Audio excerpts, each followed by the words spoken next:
análisis. Con Ángel Verdugo.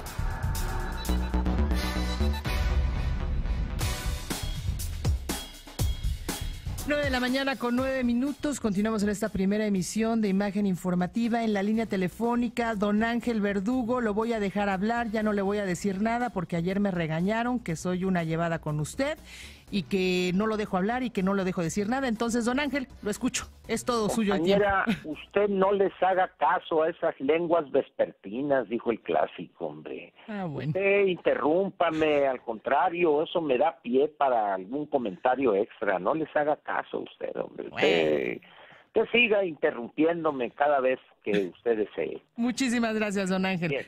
Muy buenos días. Por no asistir a cabina, hombre, como son mis deseos diarios que tú bien conoces. Lo que pasa es que, fíjate que estoy siendo testigo de una metamorfosis digna de aquel libro de Franz Kafka, La Metamorfosis. He visto cómo la chuleta diaria, que es una expresión de buscar el sustento, la chuleta diaria se ha convertido en un proceso de meses en el más veloz de los pez velas, pues. Es hoy un inacible pez la chuleta, entonces, pues una reunión de trabajo o a la búsqueda de un trabajo, pues me impide ir a cabina, pero aquí estoy con gusto de manera telefónica y mañana con toda seguridad allí estaré. No, pero yo se lo aprecio, don Ángel, como siempre, es un gusto, un placer escucharlo. Igualmente estar contigo, hombre. Mira, voy a hablar de un tema que por desgracia parece haber pasado inadvertido para todos aquellos que supuestamente están preocupados o felices, vamos a ponerlo mejor así, por la llegada de esos dos grandes conocedores del sector energético, o tres, que son la maestra Nale, el licenciado Bartlett y el ingeniero agrónomo Octavio Romero. Yo no sé si quienes hoy festinan la llegada de estos tres mosqueteros saben cuál ha sido el comportamiento de ambas empresas productivas del Estado desde hace muchos años en lo que se refiere a su desempeño financiero.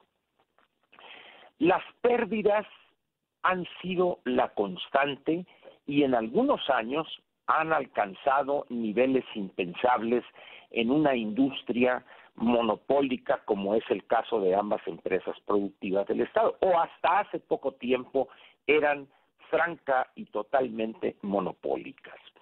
El desempeño de ambas empresas no se debe a ese cliché que suelen utilizar quienes desconocen la realidad del desempeño de estas dos entidades. Es que el gobierno la saqueó, es que le sacaran dinero y cosas así. La verdad es mucho más compleja que eso, Wendy, y ojalá fuera tan simplista la explicación de la realidad de ambas entidades. Lo primero que debe decirse es que la debacle de estas dos empresas, que prácticamente están en quiebra técnica, estas dos empresas han venido degradándose cuando menos de hace unos 25 años. Fincaron su permanencia, o Pemex fincó su permanencia en el yacimiento gigante de Cantarell. Cantarell llegó a proveer a Petróleos Mexicanos de más de 2.200.000 barriles al día, Wendy. Empieza su periodo de agotamiento y hoy, como dice la canción, ayer maravilla fui y hoy mi sombra soy. Cantarell prácticamente es ya historia y simplemente un gran yacimiento que además no lo descubrió Pemex, sino que un pescador de apellido Cantarell fue el que le suplicó durante 6 meses, señores, vayan a ver, algo hay allí, porque ya no puedo yo pescar por tanto aceite que brota. Ese es el origen de ese gran yacimiento, mega yacimiento. Pero a esa caída, el agotamiento de Cantarell, hay que agregar algo que es común a las dos entidades. Una sobrepoblación laboral, es decir, tienen una cantidad de trabajadores excesiva para lo que producen o para lo que extraen en el caso de Pemex y para lo que genera en el caso de Comisión Federal de Electricidad. Las más de las veces han sido refugio ambas de políticos con una avidez de extraer rentas del Estado, dicho de otra manera, para sacar recursos y enriquecerse de una manera ofensiva en el menor tiempo posible y en la total impunidad. A eso agrégale lo que comentábamos ayer o anteayer, contratos colectivos sumamente onerosos, un sistema en cada caso de pensiones y jubilaciones insostenible. Agreguémosle a eso que Pemex era en un determinado momento la caja chica para tratar de reducir los déficits en la operación del gobierno federal. Todo eso combinado a un temor de la clase política de entender la realidad que estaba dándose en el mundo, Wendy. El mundo de la energía ha cambiado de una manera radical en los últimos también 20 o 25 años.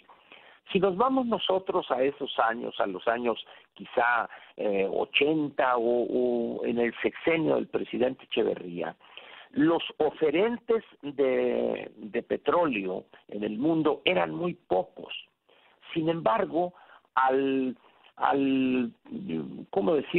ver en el petróleo un ingreso interesante por un concepto que se llama la renta petrolera, que un día trataré de explicar ahí en el programa, más y más áreas o regiones en el mundo empezaron a ser exploradas y perforadas, de tal manera que hoy hay un número de países que ofertan petróleo al mercado, un número más elevado de países que lo que había hace 30 o 40 años.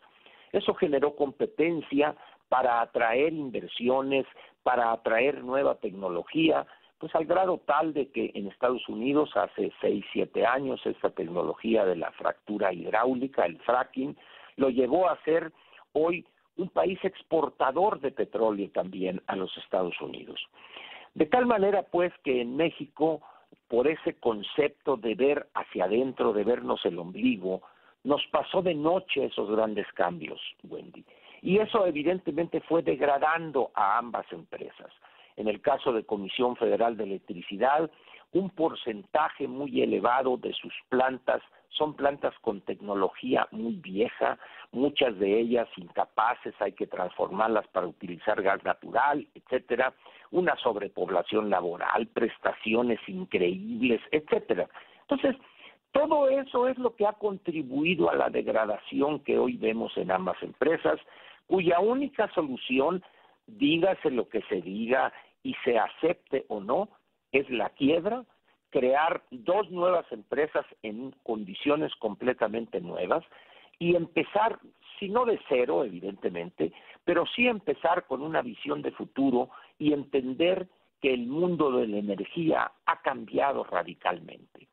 Para eso llegan personajes con una visión de futuro, si aceptamos que el futuro son los años 70, es decir, son personajes de los años 50 o de los años 30, como Cuauhtémoc Cárdenas, y para ellos el futuro son los años 70 del siglo pasado. La verdad, Wendy, sarcasmo aparte, es que la complejidad y gravedad de los problemas que enfrentan ambas empresas pasa obligadamente por una reducción de sus plantillas personales de manera drástica. No hay otra salida. Petróleos Mexicanos ahorita con 125, 126 mil trabajadores y empleados, es posible que solamente requiera en esta nueva etapa pues quizá unos 35, 40 mil a lo más. No requiere más para dedicarse a lo que verdaderamente es rentable, que es la exploración, la perforación y la extracción de petróleo. Pero además, con un agravante, ya para terminar este comentario, Wendy, es que el petróleo ya no está en las aguas superficiales o en tierra firme, está en aguas profundas. Agrégale a eso no la amenaza, ya es una realidad de las nuevas tecnologías, de los vehículos híbridos, vehículos eléctricos, etcétera, de los viajes compartidos, del rechazo en no pocas ciudades del mundo a tener más automóviles.